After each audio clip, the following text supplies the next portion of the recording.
kalau balik lagi ke pernyataan Bung Towel ini bisa dikatakan ada benernya juga sih ya.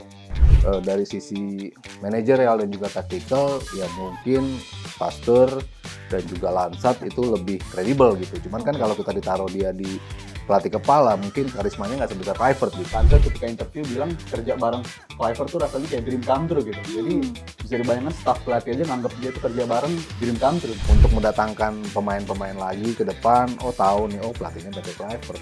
Kita tahu dia gitu kan. Sementara mungkin nggak semua orang tahu sosok Sintayong gitu. Mengapa harus Sintayong? Semuanya yang mesti disalahkan. Tuh kan, dengar sekali ini kita hafal loh.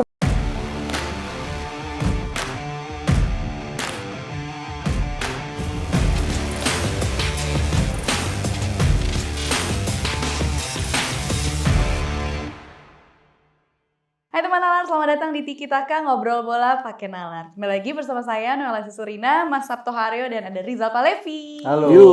Mas Sabto, Rizal apa kabar? Baik, Alhamdulillah baik. Alhamdulillah baik, luar biasa. Harus Hari ini baik. harus baik ya. Selalu. Rizal, hasil IPL kemarin aman? Selalu seneng Oh, selalu hasilnya sih, aman aja. Mas Sabto juga kayaknya aman banget lah ya. Aman loh. Produser kita yang nggak aman. Degradasi kayaknya timnya. Jangan, kasihan Mas kalau degradasi. Hari ini kita kembali dalam segmen komentarin komentar. Hei. Mari. Ada hey. Mari. Kita akan komentarin komentar-komentar yang udah ada dari kalian, ada dari pengamat, ada juga dari pelatih untuk hari ini. Kita lihat, ini ada statement pertama dari Branko Ivanovic, pelatih timnas China. Indonesia sudah melakukan pergantian pelatih yang menunjukkan mereka makin serius dan percaya diri. Wow. Ini statement langsung dari pelatih timnas China. Gimana menurut Mas Sabto dan Rizal? Serius dan percaya diri. Wah, gila ya. Lebih percaya diri. Ya memang kalau statement-statement dari federasi tentunya kan percaya diri bahwa perubahan ini memang yang terbaik buat timnas. Yes. Emang apa yang telah dilakukan oleh STI adalah mengantarkan kita di posisi ini. Lalu untuk melanjutkan tongkat estafetnya butuh pelatih baru. Itu kan harapan dan juga ucapan yang keluar dari federasi. Dan ya kita sebagai balik lagi netizen, pengamat, konten kreator ya semuanya ya harus mendukung. Dan semoga apa yang dikatakan oleh Branko Ivanovic yang tadinya mungkin nggak punya peluang ya China, tapi sekarang bahaya juga. Bahaya Peluangnya banyak juga dan mereka juga serius. Tapi kan selalu statement-statement seperti ini kan yang kadang-kadang bisa menabobokan kita gitu kan. Pujian, tapi itu maksudnya buat kita terlena gitu ya. Semoga kita nggak terlena. Semoga kita emang percaya diri menghadapi Maret pastinya yang awal, lalu nanti diakhiri di Juni. Itu sebagai langkah kita, apakah kita akan ke round 4, apakah kita akan langsung ke Piala Dunia, ataupun kita tidak kemana-mana. Itu kan tiga opsi yang amat mungkin terjadi buat timnas kita gitu. Tapi apapun itu, ya kita dukung sebagai awal langkah supaya timnas kita emang naik level ke level berikutnya. Ini apakah bentuk dari Cywar apa nggak menurut Rizal? Nah, betul. Karena sebelum kita yang match bulan Oktober ya, kita ketemu China, bukan pelatihnya yang ngomong, salah satu pemain yang ngomong. Indonesia tuh levelnya level Asia sebenarnya mereka, ya kan. Waktu itu dia bilang levelnya level Asia, untuk Piala Dunia bagi dia masih belum lah. Itu kata si wingernya tuh yang nomor di 7 atau 15 itu. Tapi kalau pernyataan dari depan Dan benar mereka menang kan? Iya, di Oktober mereka menang 2-1 dan menurut Branko Ivanovic kayaknya dia sadar persis ya kalau soal peta kekuatan di grup yang sekarang ini yang bisa dikatakan grup paling ketat dalam artian dari 6 peserta yang ada di grup ini 3 negara itu udah melakukan pergantian pelatih dan itu menunjukkan negara-negara tersebut emang udah targetnya besar banget, mereka serius banget menghadapi sisa pertandingan di bulan Maret dan bulan Juni nanti dan kalau saya lihat sih dia sadar persis akan kekuatan kita ya. Dia sadar persis dan mungkin mereka berpikir ketika pertandingan di China itu kan kita bisa dikatakan itu match yang bikin kita bertanya-tanya apakah ini starting 11 terbaik yang kita milikin untuk pertandingan tersebut. Karena pertanyaannya kalau kita emang udah nurunin starting 11 terbaik, apakah hasilnya bisa berbeda? Dan saya rasa China cukup khawatir akan performa timnas Indonesia nanti. Ini saya respect sama dia, artinya dia sadar persis kekuatan kita akan seperti apa dan bisa dikatakan menurut saya ini sih Mas, direct rival ya untuk kita bisa berlangkah mau di round ini lolos langsung atau round 4 ya mau nggak mau rivalnya seperti ini harus bisa nyingkirin satu sama lain dan saya rasa peluang bagi China dan Indonesia masih sama-sama terbuka tapi ya kita punya advantage main di Gelora Bung Karno dan saya rasa itu akan menjadi pembeda di pertandingan nanti menghadapi China. Mari kita sapu bersih. Mari sikat. Laga home. Ada statement berikutnya dari Di sampingnya gue itu. Oh iya, bener juga. ketahuan langsung. Ini ada statement dari Bung Toel. Kalau melihat pelatih Belanda, generasi ini kan sudah habis. Dick Advocaat juga sudah habis. Berikutnya Bert van Marwijk, Louis van Gaal juga sudah ketuaan. Habis. Maka memang generasi angkatannya Kluivert yang paling masuk akal. Ya, sebelumnya kan ada Marco van Basten, 2008 Euro, Belanda sama dia. Ada era Ruud Gullit, ada era Frank Rijkaard. Banyak sih pelatih-pelatih dia. Belum lagi generasi muda. Fred Rutten itu kan juga menjadi salah satu pelatih-pelatih yang muncul dari Eredivisie dan ternyata lumayan bagus kalau kita bicara di level klub ya. Tapi kan ini kita bicara di level timnas yang disebutin nama Bung Toel kan emang level timnas ya. Kita bicara Marwijk membawa Belanda ke final 2010, Louis van Gaal semifinal 2014, peringkat 3 bahkan.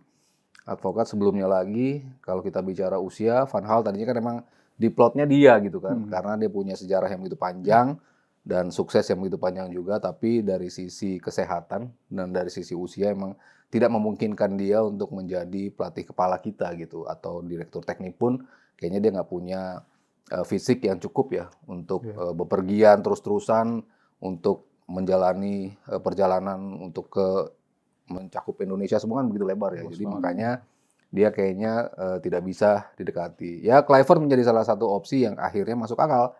Ketika kita bicara kan selalu kita bilang ini sebagai pemain. Sebagai pemain ini pencapaiannya ya harus masuk kategori fantastis lah ya.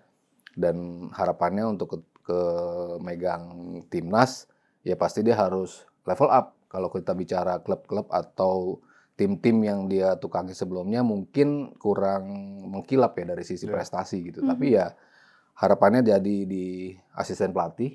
Kalau kita bicara ketokohan ya memang yang paling cocok Patrick Kluivert gitu. Kalau kita bicara dari sisi manajerial dan juga taktikal ya mungkin Pasteur dan juga Lansat itu lebih kredibel gitu. Cuman kan kalau kita ditaruh dia di pelatih kepala mungkin karismanya nggak sebesar Kluivert gitu. Jadi emang harus ada kombinasi antara 3 nama ini gitu. Kluivertnya sebagai sosok yang dipandang di dalam ruang ganti, para pemain akan look up to ke dia, dan dari sisi taktikal akan lebih diberikan kepada Dani Lansat dan juga Alex Pasteur gitu. Jadi ya package yang akhirnya masuk akal. Kenapa PSSI menunjuk Patrick Kluivert sebagai pelatih kepala? Ya, saya rasa 3 nama itu emang 3 nama yang menarik banget ya. Bahkan di salah satu stasiun TV, Lansat ketika interview bilang kerja bareng Kluivert tuh rasanya kayak dream come true gitu. Jadi bisa dibayangkan staff pelatih aja nganggap dia tuh kerja bareng dream come true. Gimana bagi para pemain-pemain yang tumbuh besarnya itu melihat dia sebagai pemain, dan tadi Mas Ardo udah nyebut ya mentereng juga sebagai pemain gitu. Jadi ini akan sangat berguna banget untuk kepelatihan kita dan kesempatan yang sangat berharga juga tentunya bagi Patrick Kluivert. Ini mungkin bisa dikatakan tugas paling besar dia untuk pertama kalinya nih dibandingkan sebelum-sebelumnya nanganin timnas Indonesia. Walaupun soal target simpang siur, tapi saya rasa semua ekspektasi tentunya Piala Dunia 2026 ya ada di tangan Kluivert, dan saya rasa kita harus dukung dia juga. Tapi kalau balik lagi ke pernyataan Bung Toel ini bisa dikatakan ada benernya juga sih ya berkata soal generasi pelatih-pelatih dari Belanda, karena waktu itu kan sebelum Piala Dunia 2022 di Qatar kan Belanda juga katanya mau nyari pelatih yang attacking minded, lebih menyerang dan usia juga bakal lebih muda gitu. Tapi nyatanya dapetnya final-final lagi gitu tahun 2022. Mereka terjebak siklusnya itu lagi pelatihnya. Dan kalau ngomongin generasi yang lain memang ada Van Nistelrooy sebetulnya, ada Van Persie, Ten Hag, masih ada. Iya, ada Van Bronckhorst, ya pelatih-pelatih yang terlibat sama klub kan, jadi mungkin susah untuk kita bisa bawa ke sini. Dan gapnya kan juga jauh kan, ini pelatih yang senior ini senior banget ini sebenarnya nama-nama ini. Van Gaal, habis itu Van Marwijk ini senior banget, tapi gap selanjutnya generasi keduanya ya ada nama-nama seperti Ten Hag, ada Arne Slot juga, tapi masa iya Arne Slot dilirik ke sini kan, jadi itu tugas yang sangat berat tentunya untuk dilakukan. Tapi kalau untuk yang ada sekarang dan dengan komposisi pemain-pemain kita yang banyak secara kultur itu kultur Belanda juga, saya rasa ini pilihan yang paling realistis untuk ngasih kesempatan ke Kluivert, karena kalau nggak kesempatan sekarang mau kapan lagi gitu dicoba pelatih seperti ini. Yes. Ini ada statement berikutnya atau komentar berikutnya dari Pak Ketum kita, Pak Erick Thohir. Mencari figur Dirtek yang tepat tidak mudah karena memang di Indonesia sendiri sudah ada beberapa figur pelatih yang juga punya track record dan hasil yang bagus. Jadi kita masih cari figur yang benar-benar bisa dihormati dan juga mengerti bagaimana rencana sepak bola Indonesia ke depan. Kita sempat ada 3 nama, bulan yang lalu kita sempat ada 3 nama, bulan yang lalu saya sudah sempat yakini, tapi kita berubah lagi. Mudah-mudahan akhir Februari ini bisalah diumumkan. Dirtek harus bisa bertukar pikiran dengan pelatih senior, pelatih U23, U20 dan juga U17. Ya, untuk asisten juga sebetulnya masih ada 2 lagi katanya ya. Slot kosong ya. Jadi ada 2 lagi, nggak tahu apakah isu-isu yang katanya dari mantan pemain kita juga yang di sini, ataupun memang akan dibawa juga oleh Patrick Kluivert gitu. Karena kan yang 2 ini kan bawaan dari federasi ya, bisa dibilang seperti itu, tapi cocok dengan Kluivert. Tapi kalau memang Kluivert ingin membawa, ya mungkin nanti ada tambahan lagi dari sisi asisten pelatih gitu. Cuman kalau dari sisi Dirtek, ini yang paling krusial sebetulnya ya. Kalau kita lihat kan sekarang kita memang praktis nggak punya Dirtek lah ya, bisa dibilang. Sehingga tidak tahu bagaimana untuk mensinkronkan dari yang tadi Noe bilang, U17, U20, U23 dan juga senior itu kan seperti apa, mau dibawa roadmap-nya mau seperti apa, gaya permainannya akan seperti apa kan harus sama nih dari U17. Jadi kan kalau kita lihat ambil contoh Spanyol misalnya, kita ngelihat Spanyol U17, U20 senior ya mainnya mirip gitu kan karena mereka sudah membawa filosofi yang sama sejak mereka di usia dini. Nah itu salah satu PR juga dari seorang Dirtek untuk memetakan, untuk memberitahuan ke klub juga bahwa Indonesia gaya mainnya seperti ini. Itu dilakukan juga oleh Jerman ketika mereka babak belur di Euro 2004, lalu mereka berbenah 2008 dan akhirnya 2014 menjadi juara adalah untuk penyeragaman dulu nih di level klub. Kita akan main dengan komposisi seperti ini. Para pemain yang akan bermain nantinya di timnas dituntut untuk mencari pemain yang seperti ini sehingga dari klub itu ketika masuk ke timnas udah adjustment-nya gampang karena kan sudah ada guideline-nya seperti apa. Nah ini kan tugas Dirtek juga untuk mengasih tahu ke klub untuk memberitahu bahwa pemain-pemain yang di timnas standarnya adalah seperti ini, pola mainnya akan seperti ini sehingga ketika mereka bermain mereka tahu nanti ketika ke timnas tidak ada gap yang besar ya antara kualitas mereka sebelum masuk timnas dan ketika berada di timnas sehingga ya menantikan juga sih sosok siapa sih yang akan menjadi Dirtek. Kemarin sempat disinggung Van Gaal, tapi tadi saya bilang di awal Van Gaal kayaknya dari sisi usia dan juga kesehatan mustahil. Lewat Zoom mungkin Mas. Lebih berat. Mungkin komunikasi akan dilakukan karena Van Gaal juga yang merekomendasikan Kluivert kan. Sehingga pembicaraan tentang apa yang diinginkan Kluivert dan juga akan diberikan oleh Van Gaal ya itu akan sangat mungkin terjadi gitu. Cuman kan kita mencari sosoknya nih. Yang tadi kata Pak Erick, pelatih yang bisa bertukar pikiran, pelatih yang dihormati, sehingga sosoknya nanti akan begitu penting dan saya menantikan betul siapa nih orangnya nanti. Ya, walaupun rumor-rumor udah berkembang ya, tapi kita emang sama sekali kayaknya belum ada gambaran sosok Dirtek ini yang bakal kemungkinan Februari ya, katanya Februari bakal ada punya Dirtek kita, timnas kita dan saya rasa emang ini tugas yang sangat krusial dan berat juga pastinya karena secara pemetaan tim juga di tim senior pemain-pemain kita kan tersebar di seluruh dunia nih istilahnya nih. 17 pemain kurang lebih belasan pemain itu tampil abroad dan sisanya main di liga nasional kita dan itu jelas butuh waktu dan butuh effort yang sangat luar biasa banget untuk mantau hal-hal seperti itu. Dan kalau ngomongin soal pemetaan dari jenjang usia juga tentu itu jadi tugas yang sangat menarik juga ya karena yang terjadi di timnas kita dalam beberapa tahun terakhir itu kan ngomongin soal promosi cepat juga tuh beberapa pemain. Bahkan kita ngomongin Marcelino, rasanya kita dari 4 tahun 5 tahun lalu udah ngomongin nama ini ternyata usianya masih 20 tahun juga gitu. Jadi kan akselerasi dia begitu luar biasa dan akan lebih bagus lagi kalau kita punya pemetaan buat pemain-pemain muda itu juga pemetaan karir dia jauh lebih baik karena sayang juga kalau mereka akselerasinya terlalu cepat atau justru terlalu lambat untuk dipromosikan ini kan jadi salah satu talenta yang akan terbuang dan saya rasa apabila kita memiliki Dirtek apalagi Dirtek yang kaliber bagus bakal sangat berguna banget untuk timnas kita penyeragaman soal filosofi pendekatan untuk para pemain-pemain muda itu kan akan sangat saya perhatikan apalagi kebijakan potong generasi Sintayong kan juga menyempatkan kita banyak pemain-pemain muda tuh udah dapat kesempatan di Caps timnas senior dan saya rasa itu harus dimanfaatkan Dan talent pool ini kan sebenarnya kita juga udah mulai muncul beberapa nama ya. Bahkan kita di kelompok umur juga sudah mulai tampil di Piala Asia. Kita lolos dari kualifikasi kita lolos ke Piala Asia untuk di tahun ini. Dan saya rasa banyak lagi turnamen. Butuh banget yang namanya penyeragaman dan butuh banget yang namanya promosi dan juga sistem seperti itu yang jelas supaya pemain-pemain kita ini kita berbicara soal jangka panjang buat timnas kita bakal lebih berguna lagi tentunya. Lebih pentingnya kan memang jangka panjang ya. Kalau Iya. kita bicara pemain di luar kan sampai kapan sih kita akan terus mengadopsi sistem ini? Yes. Sementara yang lebih sustain kan pasti dari grassroots kan. Iya. Makanya kenapa Dirtek itu akan sangat penting karena bicara U17-nya, bicara U20-nya, bicara U23-nya sampai ke senior kan nanti ini yang akan menjadi core-nya kan adalah pemain-pemain yang ada di sini. Pemain-pemain yang bisa step up ketika digabungkan dengan pemain-pemain abroad itu yang akan lebih penting buat kita ke depannya. Karena kan kita pasti naturalisasi diaspora ini kan kita akan tetap terapkan karena masih works gitu ya.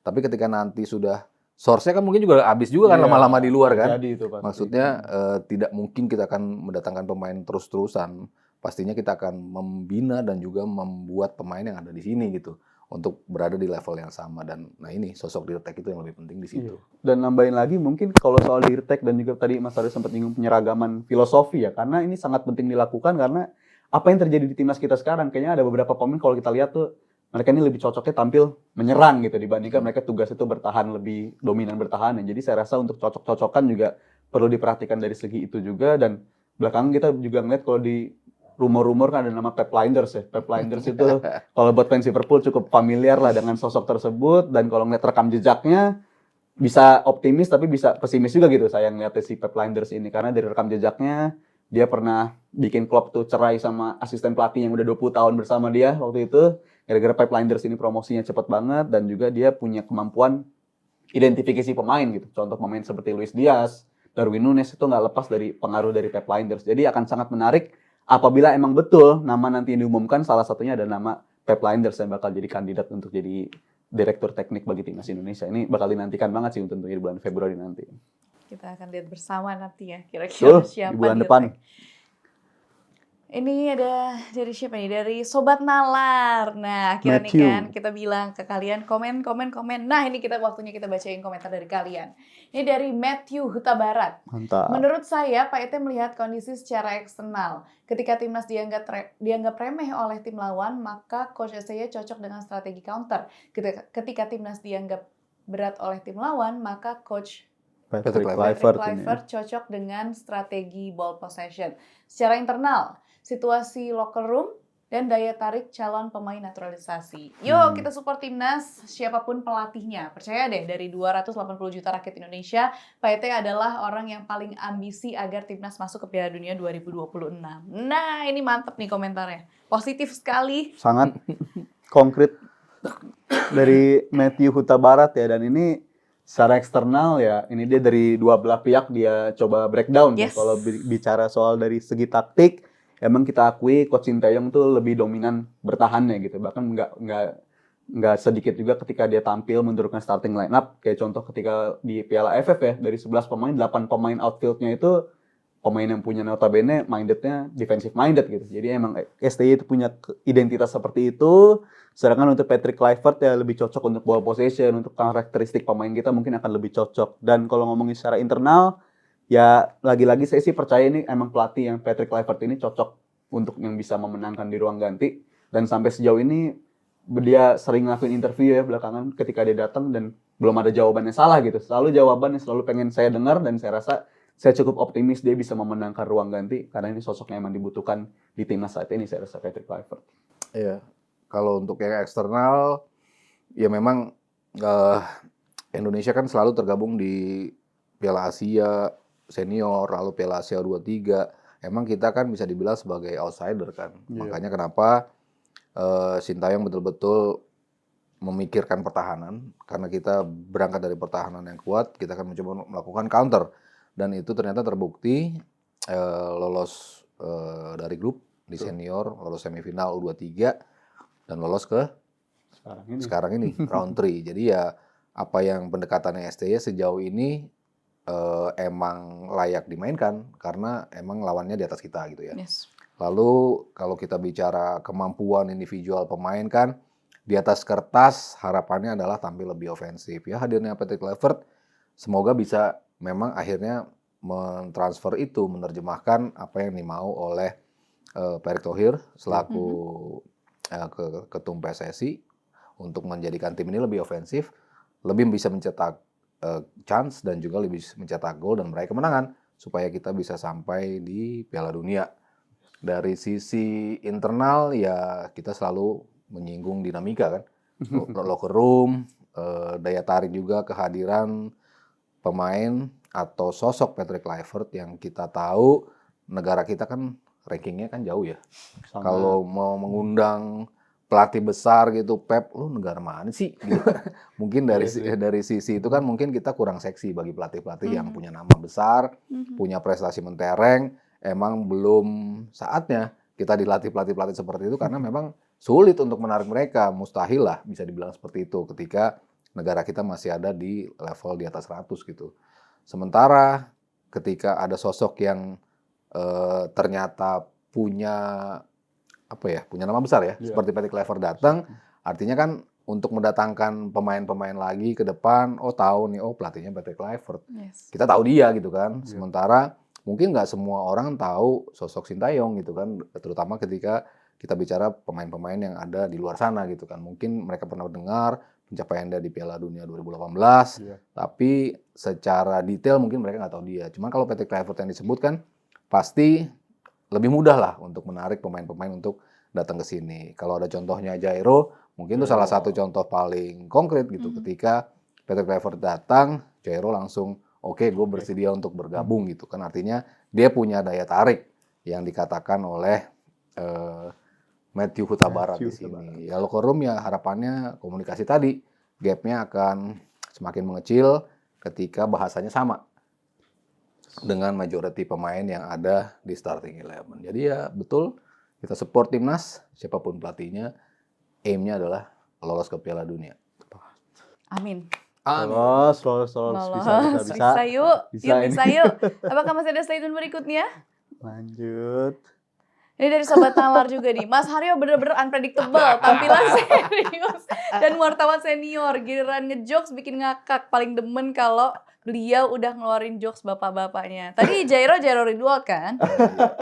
Bukan Jairo Kuat. Mas Haryo kan. Ini keluarin jokes bapak-bapak dan yang bikin saya khawatir kadang jokesnya tuh udah mulai lucu bagi saya gitu. Kok udah mulai lucu Jangan-jangan kamu udah mulai bapak-bapak. Iya, kok udah mulai lucu ya jokesnya begini ya. Jadi aduh, bahaya ini. Bahaya ini. Aduh, tapi terima kasih apresiasinya dari Hiam here. Hi, I'm here. Hi, I'm here. Terima kasih Sobat Nalar. Tungguin jokes-jokes berikutnya dari Mas Haryo. Masih banyak, soalnya masih banyak. Masih banyak, itu mah baru yang dikeluarin baru paling 1%. Di School of Football banyak ya? Nah, nonton juga School of Football ya. Masih ada lagi? Wow, ini kita sekalian live reaction. Wah. Bersenandung ini bawaannya ini. Noe nyanyi nih, Noe. Ayo. Semuanya. Inti. Mbak, jersinya beli di mana? Iya.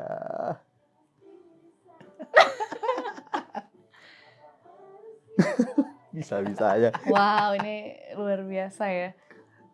Lagi. Aduh, kok lesu. Hati-hati dia nggak buzzer nih. Yang main musik kenapa lesu ya? Padahal kan harusnya semangat. Yang belakang ya. Yang belakang.